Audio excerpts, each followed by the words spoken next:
Hi. ஒரு வழியா big பாஸ்ல நம்ம சொன்னது நடந்திருக்கு. எஸ்.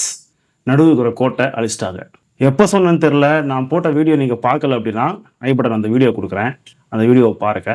50 நாள் வரைக்கும் பிக் பாஸ்ல பாய்ஸ் வெர்சஸ் கேர்ள்ஸ் கேம் ஆடிட்டு, இப்போ திடீர்னு கோட்டை அழிச்சிருக்காங்க. இது நம்ம ஆல்ரெடி ப்ரிடிக்ட் பண்ண ஒரு விஷயம் தான். பொதுவா இதுக்கு முன்னாடி இருக்கிற எல்லா சீசன்ஸ்லயும் ஒரு சின்ன சின்ன பிரச்சனைகள் இருந்துகிட்டே இருந்துச்சு. என்ன அப்படின்னா, கண்டஸ்டன்ட்ஸ் உள்ள வந்து செட் ஆகுறதுக்கு நாள் ஆகுது. அவங்க கொஞ்சம் மந்தமா இருக்காங்க. கொஞ்சம் டூர் வந்த மாதிரியான ஒரு ஃபீல்ல இருக்கிறாங்க.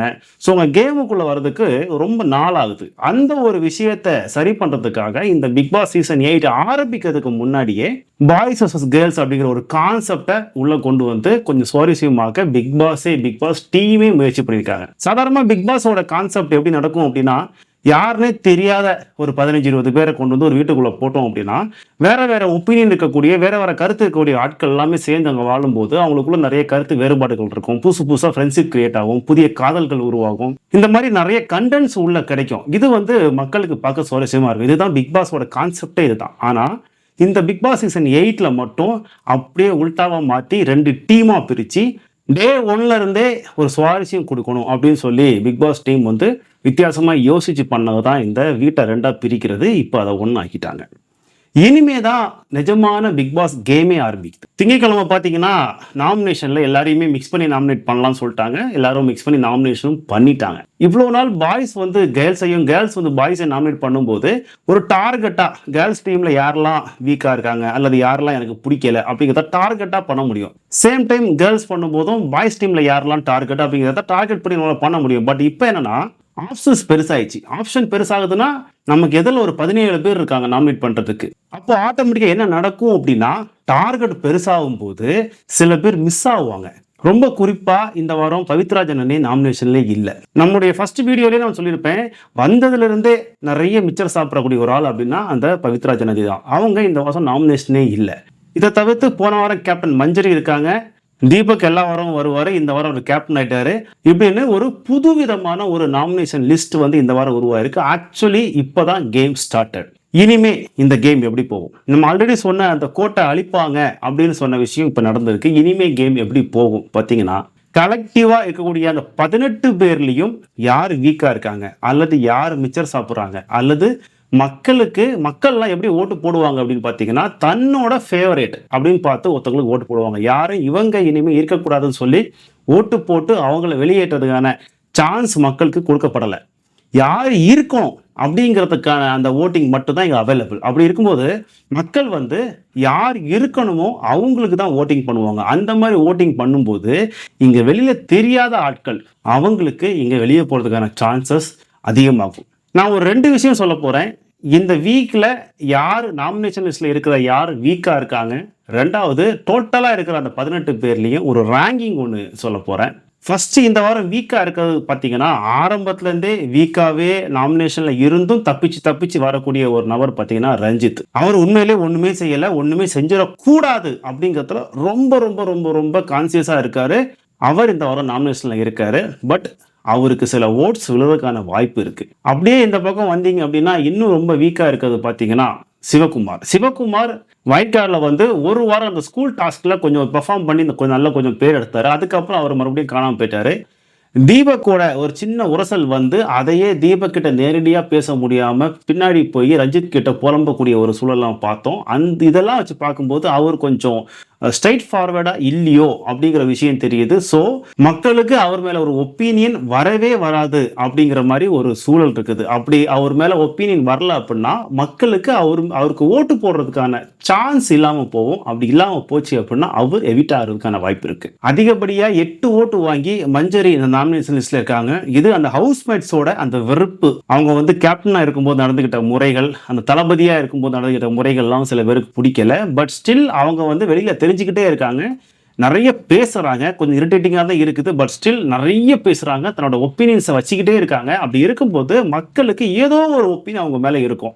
அந்த வகையில கண்டிப்பா மஞ்சரி வெளியில போக மாட்டாங்க அப்படிங்கிறது நான் திடமா நம்புறேன். அடுத்ததா ஆனந்தியோட கேம் கொஞ்சம் மங்கிட்டு தான் வருது. பட் ஸ்டில் அவங்க வந்து ஒப்பீனியன்ஸ் வைக்கிறது, மற்றவங்களை இன்ஃப்ளூயன்ஸ் பண்றது அப்படின்னு ஏதோ ஒன்று பண்ணிக்கிட்டே இருக்கிறாங்க. ரெண்டாவதா ரொம்ப மிச்சர் சாப்பிடக்கூடிய யார் வந்து ராணவ். அவர் வந்து இந்த நாமினேஷன் லிஸ்ட்லேயே இந்த வாரம் வரல. இது வந்து அவருக்கு ஒரு பயங்கரமா ஒரு வாரமா இது இருக்க போகுது. இந்த வாரம் ஒருவேளை ராணவ் வந்திருந்தால் சிவகுமாருக்கும் ராணுவுக்கும் பெரிய போட்டி இருந்திருக்கும், யார் வெளியில போறது அப்படின்னு சொல்லிட்டு. ஸோ இப்போ ராணுவ இல்லாதனால சிவகுமார் டாமினேட் பண்றதுக்கான வாய்ப்பு இருக்கு. வெளியே போறதுக்கான சான்ஸ் சிவகுமாருக்கு நிறைய இருக்க மாதிரி தெரியுது. இன்னொரு பக்கம் ஜாக்லின், சாச்சனா இருக்காங்க. ரெண்டு பேருமே எத்தனை வாட்டி நாமினேஷன்ல உள்ள வந்தாலுமே அவங்க ஏதோ பண்ணிட்டே இருக்காங்க, அந்த கிட்டதோ சம்திங் ஏதோ பண்ணிட்டே இருக்காங்க. அப்படி பண்ணும்போது கண்டிப்பா அவங்க வெளியே போறதுக்கான வாய்ப்பு இல்லை. ரெண்டாவது ரேங்கிங், ஆல்ரெடி ஒரு சில ரேங்கிங்ஸ்லாம் நடந்துச்சு. அப்படி பார்க்கும்போது கீழேருந்து நம்ம வரணும் அப்படின்னா, நான் எப்பவும் சொல்ற மாதிரி இந்த பவித்ரா ஜனனி மேல எனக்கு பெரிய ஒப்பீனியனே வரமாட்டேங்குதுங்க. ஏன்னு தெரியல. எப்போ பார்த்தாலும் சும்மாவே தான் இருக்கிறாங்க. என்னைக்காவது ஒரு நாள் ஏதாச்சும் ஒரு பிரச்சனையில வாய்ஸ் ஓவர் கொடுத்தாலும் அந்த பிரச்சனையை கூட சரியா முடிக்க தெரியாம ஒரு மாதிரி வளவளா குலகுலாங்கிற மாதிரியான ஒரு ஆளா தான் பவித்ரா ஜனனி இருக்காங்க. ஸோ அவங்க என்னோட லிஸ்ட்ல கண்டிப்பா லீஸ்ட்ல தான் இருக்காங்க. அவங்களுக்கு ஒருபடி மேல ஆரம்பத்துலேருந்து ஒன்றுமே பண்ணாமல் எது பேசினாலும் எது பண்ணாலும் சரிங்க சாமி சரிங்க சாமின்னு சொல்லி எல்லாருக்கும் ஆமா போடக்கூடிய ரஞ்சித், அன்சிதா, ராணுவ் ரெண்டு பேருமே சும்மா தான் இருக்கிறாங்க. ராணுவ் ஏதோ பண்ணணும்னு ட்ரை பண்ணுறாருங்க, ஆனால் அவருக்கு என்ன பண்ணுறதுன்னு தெரியல. கிட்டத்தட்ட பவித்ரா ஜனனி மாதிரி தான், ஏதோ ஒன்று பண்ணணும்னு ட்ரை பண்ணுறாரு, ஆனால் அது வரமாட்டேங்குது. பேசிக்கலி அவருக்கு வரமாட்டேங்குது. ஸோ ஒன்றும் பண்ண முடியாது. ஸோ இதுக்கு மேலே அவருக்கும் ஒன்றும் பண்ணுறதுக்கு இல்லை. சேம் டைம் அவரோட இடத்தையே போட்டி போடக்கூடிய இன்னொரு நபர் அப்படின்னு பார்த்தீங்கன்னா ஹன்சிதா. அவங்க லிட்ரலா ஒண்ணுமே பண்ணல, நிறைய காசிப் பேசுறாங்க. ஒருத்தங்களை பத்தி இன்னொருத்தங்க கிட்ட நிறைய விஷயங்கள் பேசுறாங்க. அதை தவிர்த்து அவங்க கேம்ல எதுவுமே பண்ணல. சில பேர் ரயானை நாமினேட் பண்ணும்போது ரயான் ஒண்ணுமே பண்ணலன்னு சொன்னாங்க. பட் வந்த வைல்ட் கார்டு கண்டஸ்டன்ஸ்லயே ரயான் தான் ஓரளவுக்கு கேம் ஆட ஆரம்பித்துக்க ஒரு நபர். அப்படி இருக்கும்போது கண்டிப்பா ரயான் வந்து ஒரு டாப் 10ல இருக்கிறதுக்கு தகுதியான ஒரு நபர் தான். லீஸ்ட்ல அடுத்ததா பாத்தீங்க அப்படின்னா ஆனந்தியை சொல்லுவேன். ஆனந்தி ஆரம்பத்துல தன்னோட கருத்துக்களை வந்து ரொம்ப ஸ்ட்ராங்கா வெளியில வச்ச மாதிரி இருந்துச்சு. பட் ஒவ்வொரு கட்டத்துக்கு மேல அவங்க கிட்ட கருத்துக்கு பஞ்சமா, அல்லது அவங்க ஒப்பீனியன் சொல்றதுக்கு அவங்க பயப்படுறாங்களா, அல்லது வாய்ஸை நம்ம சத்தமா பேசிட்டா மற்றவங்களால நம்ம வந்து நாமினேட் செய்யப்படுவோம் அப்படின்னு சொல்லி பயப்படுறாங்களான்னு தெரியல. அவங்க கிட்ட ஒரு பெரிய தயக்கம் இருக்குது. அந்த தயக்கத்துக்கு காரணம் அவங்க கிட்ட கருத்து பஞ்சமா, அல்லது அவங்க வாய்ஸ் அவுட் பண்ணி வேற யாரும் நம்ம டார்கெட் பண்ணிடுவாங்க, மற்ற கண்டஸ்டன்ஸ் வந்து நம்மளை வெறுத்துருவாங்கன்னு சொல்லி பயப்படுறாங்களான்னு தெரியல. இதுக்கு மேல கண்டஸ்டன்ஸ் சொல்ற மாதிரியே ஆனந்தி கிட்ட ஒண்ணு இல்லையோ அப்படிங்கிறது தெளிவா தெரியுது. இதுக்கு பிறகு இந்த மிடில்ல நிறைய பேர் இருக்கிறாங்க. அதுல வந்து பாத்தீங்கன்னா சாச்சனா இருக்காங்க, சௌந்தர்யா இருக்கிறாங்க. இந்த பக்கம் பாய்ஸ் டீம்ல பாத்தீங்கன்னா அருண் பிரசாத் இருக்காரு. ஸோ இந்த மாதிரி நபர்கள் வந்து நடுவுல அப்படியே ஒருத்தவங்க முன்னாடி போவாங்க, ஒருத்தவங்க பின்னாடி வருவாங்க. அவங்களுக்கு சான்ஸ் கிடைக்கும் போது ஒருத்தவங்க முந்துவாங்க, ஒருத்தர் பின்னாடி வருவாங்க. இப்படி போயிட்டு இருக்குது. பட் டாப்ல பார்த்தீங்க அப்படின்னா சில பேர் ரொம்ப ஸ்ட்ராங்காக இருக்கிறாங்க. முக்கியமாக பார்த்தீங்கன்னா அதில் வந்து நான் வந்து முத்துக்குமரன் சொல்லுவேன், அப்புறம் தீபக் சொல்லுவேன், அப்புறமா பார்த்தீங்கன்னா ஜாக்லின் சொல்லுவேன். இவங்க 3 பேரும் ரொம்ப சீரியஸாக கேமை வந்து எடுத்துகிட்டு போயிட்டே இருக்கிறாங்க. நடுவில் தீபக் வந்து கொஞ்சம் தொய்வு ஏற்பட்டுச்சு. பட் ஸ்டில் மறுபடியும் அவர் வந்து நல்லா வந்திருக்காரு, நல்லா கம்பேக் கொடுத்துருக்காரு. இந்த வாரம் அவர் கேப்டன் அவராக இருக்காரு. கேப்டனாக இருந்த அந்த ஃபர்ஸ்ட் டே வந்து பிக் பாஸ் கிட்ட வந்து ஒரு பெரிய அப்ரிசியேஷன் ஒன்று வாங்கியிருக்காரு. இது வரைக்கும் எந்த சீசன்லேயும் நான் சொல்லாத ஒரு அப்ரிசியேஷன் அவங்களுக்கு கொடுக்குறேன் அப்படின்னு சொல்லியிருக்காரு. விச் வாஸ் ரொம்ப நல்ல விஷயம். அந்த உத்வேகம் அவரை இந்த வாரத்தில் இன்னும் சூப்பராக பெர்ஃபார்ம் பண்ண வைக்கும் அப்படின்னு சொல்லிட்டு நம்ம நம்புகிறோம். ஸோ இந்த இடத்துல வந்து ஆரம்பத்துலேருந்து டாமினேட்டிவாக இருக்கக்கூடிய முத்துக்குமரனும் தீபக்கும் கிட்டத்தட்ட ஒரே லெவலில் போட்டி போடுற மாதிரி எனக்கு ஒரு ஃபீல்.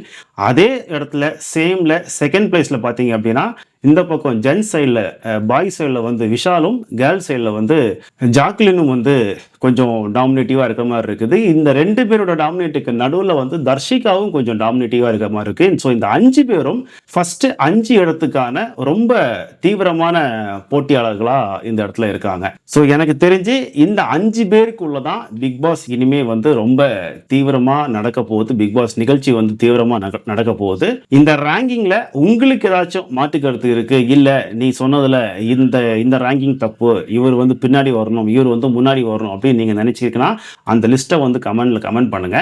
இப்போ மொத்த வீடியோ ஒன்னா போட்டு எல்லாரும் தனித்தனியா கேம் ஆடுங்க அப்படின்னு சொன்னதுல முக்கியமா ஒரு மாற்றம் நடக்கும்னு நினைக்கிறேன். என்னன்னா இது வரைக்கும் டீமா யோசிச்சாங்க, இனிமே தனித்தனியா யோசிக்க வேண்டிய கட்டாயம் ஏற்படும். தீபக் சொன்ன மாதிரி நாங்க ஓரளவுக்கு செட் ஆயிட்டோம், இப்போ வந்து திடீர்னு இண்டிவிஜுவல் கேம் ஆடுங்க அப்படின்னு சொல்லும்போது என்ன ஆடுறது எங்களுக்கு தெரியல, கன்ஃபியூசிங்கா இருக்குன்னு சொன்ன மாதிரி எல்லாருக்குமே இருக்குன்னு நினைக்கிறேன். இதுல யார் யார் இந்த சிச்சுவேஷன் வரும் அப்படிங்கிறதுக்கு ப்ரிப்பேர்டா இருக்காங்க அப்படிங்கிறது நமக்கு இந்த திங்கட்கிழமை எபிசோட்ல வந்து கிளியரா தெரியல. ஓரளவுக்கு முத்துக்குமரன் மட்டும் இதை வெல்கமிங்கா பாக்குறாரு.